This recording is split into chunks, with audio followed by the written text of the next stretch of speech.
Na-trap naman sa isang mall sa Cebu City ang online seller na si Jay Ford kasama ang kanyang kaibigan na si Dave Feb. In Jesus' name. In Jesus' name, save ta. Our Father, oh my God, Lord in heaven. God, God. Lord, save ta. Lord, please. Lord.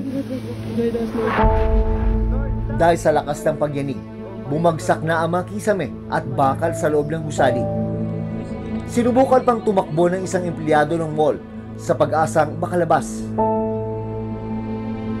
Pero dito na raw nangyari ang aftershock matapos ang halos 2 minutong pagyanig. Wait Bro, lang. napa na yung aftershock, bro. Relax lang. Bro, nagkusog ang aftershock, bro. Bro, Lord, bro. please, Lord. Lord. Lord.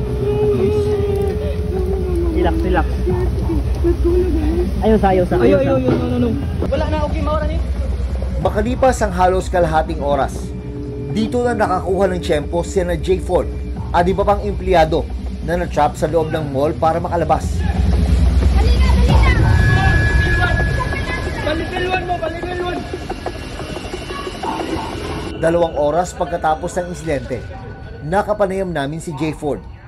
Kasi meron akong transaction kanina with my friend. Tapos na yung deal, so doon na kami kumakain.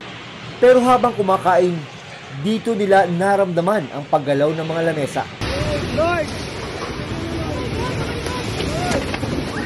Seconds or minutes lang after namin kumain is biglang sumayaw yung building.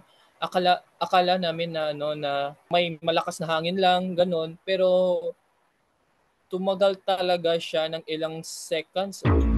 Maya-maya pa, sunod-sunod na raw bumagsak ang kisame ng gusali. Lord!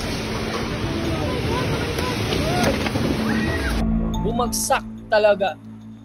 So kung nakikita mo yung video, yung dinaanan namin bagsak, 'di ba? So yun po siya talaga.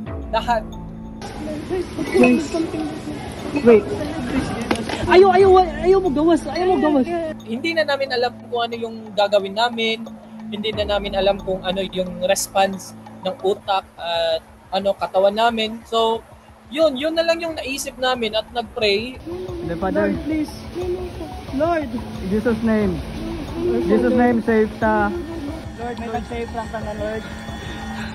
Pero laking pasalamat pa rin daw niya dahil nakaligtas sila sa trahedya. Sa ngayon siguro, God save us sa nangyari.